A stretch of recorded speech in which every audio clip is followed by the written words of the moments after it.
주역의 37강 풍화 가인에 대해서 살펴보겠습니다.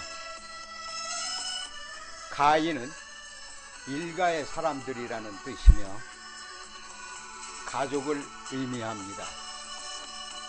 이 꾀는 가족을 치하는 도를 설파하고 있습니다. 가인의 꾀는 상꾀가 손꾀, 그것은 장녀의 상입니다.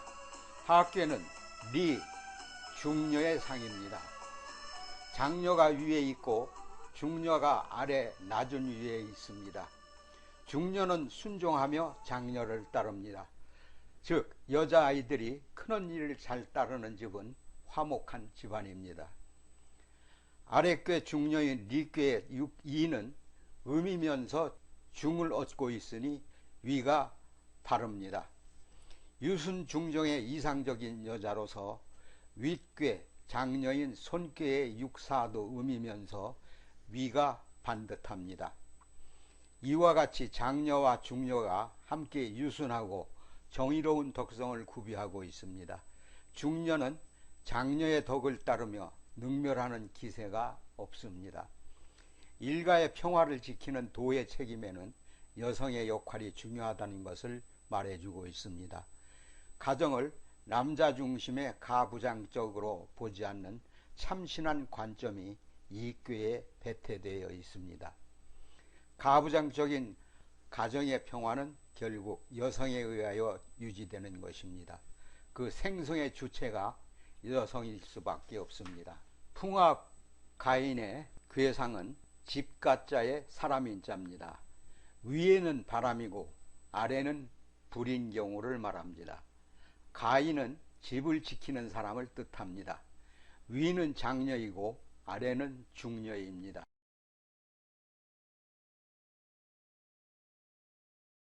5-3궁인 풍화가인의 꾀서를 살펴보겠습니다. 바람이 불에서 나니 집안 식구가 합심해서 가세를 일으키는 것과 같습니다. 따라서 본업에만 열중하면 대성하며 남을 믿고 협동하는 일은 행운을 얻습니다. 그러나 여자와 자주 접촉하게 되면 자칫 색정에 빠지기 쉽습니다. 비파의 맑은 소리는 원래 사사로움이 없으며 봄바람이 계속해서 부니 밝게 울려오는 것 같습니다. 가가호호 봄빛이 그득하니 송사의 소리를 들을 수 없는 훌륭한 집입니다.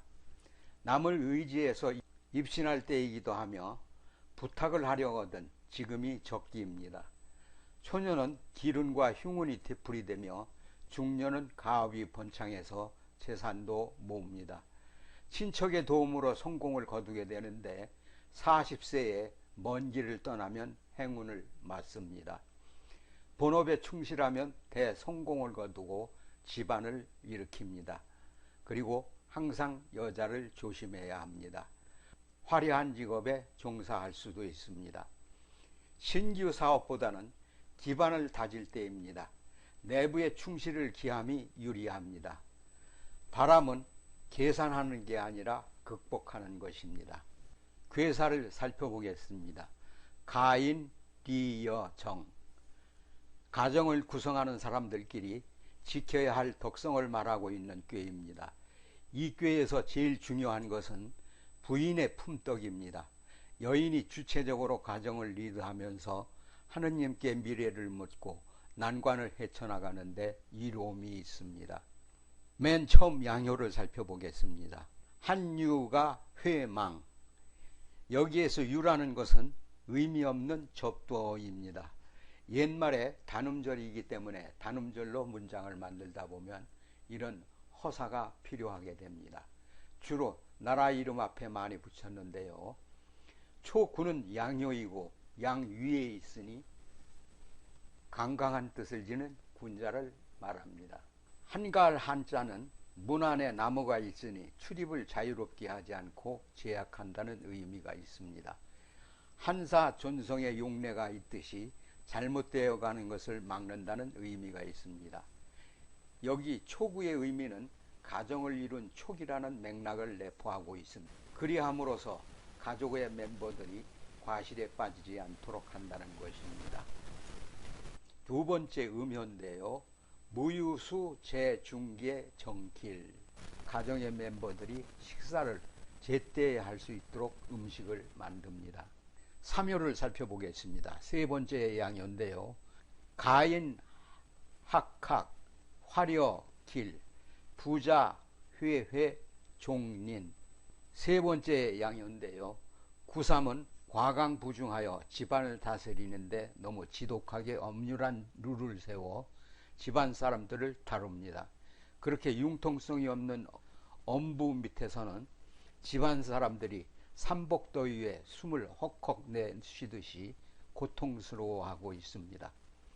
이런 상황에 대해서 구삼의 분자여 근원적으로 그대의 엄격성을 반성하라. 그리하면 집안에 기운이 찾아오리라. 그런데 이와는 반대로 너무 느슨한 분위기를 생각해 볼 수 있습니다. 남자의 귀속이 너무 없어 엄마와 아들이 하루 종일 실없이 히덕거리며 지냅니다. 이런 집안은 겉으로는 화기애애한 듯이 보이지만 끝내 후회할 일이 생깁니다. 자모에 패자가 많다는 속담이 이를 두고 한 말입니다. 네 번째 음효를 살펴보겠습니다. 부가 대길.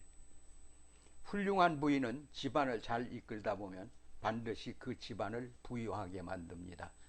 이러한 부인을 얻는 집안은 큰 행복을 누립니다. 육사는 음위에 있는 음효입니다. 그러니 발을정을 얻고 있습니다. 그리고 상괴 손의 주요인데 순종의 뜻이 있습니다. 유순하며 정의로운 마음씨가 있는 주부의 모습입니다. 보통 꾀에서 육사는 대신의 자리입니다. 그러나 이 꾀는 가인의 꾀이므로 대신의 대신으로 묵에 있는 주부가 자리를 잡습니다. 결혼하여 시간이 흘러 꽤 중요한 위치를 차지한 여인입니다. 그리고 초구와 응하고 있습니다. 그러니까 상하 내외 모두 두 양의 기운을 받아들일 수 있는 허가 있기 때문에 부를 이룩할 수 있습니다. 육사는 또 상괴, 손괴의 주효이며 설괴전 11장에 의하면 손괴는 2에 가까우며 시장 매매를 통해 3배나 되는 이득을 본다고 하였습니다.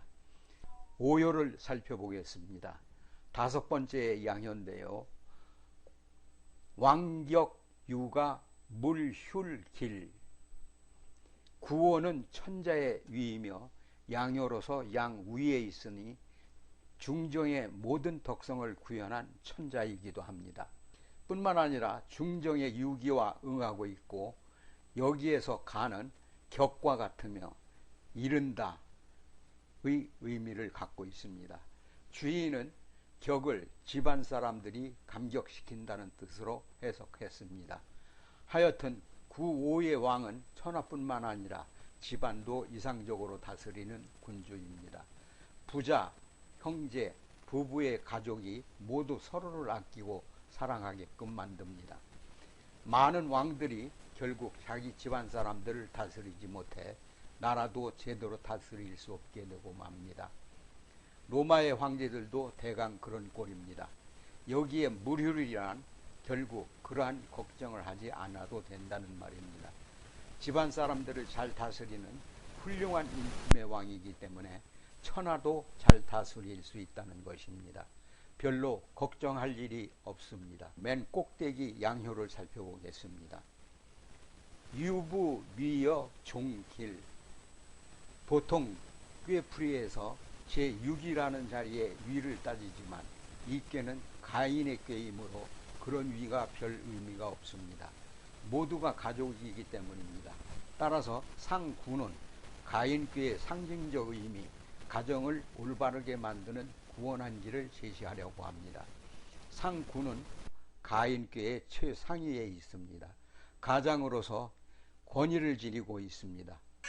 유부, 위여라는 말은 유부와 위여가 변증법적 관계에 있음을 말해줍니다. 집안을 다스리는 최초의 원칙은 성실함, 마음속으로부터 우러나오는 진실, 그리고 사랑입니다. 그러나 이런 자비와 사랑만 있게 된다고 해서 가정이 훌륭한 가정이 되지는 않습니다.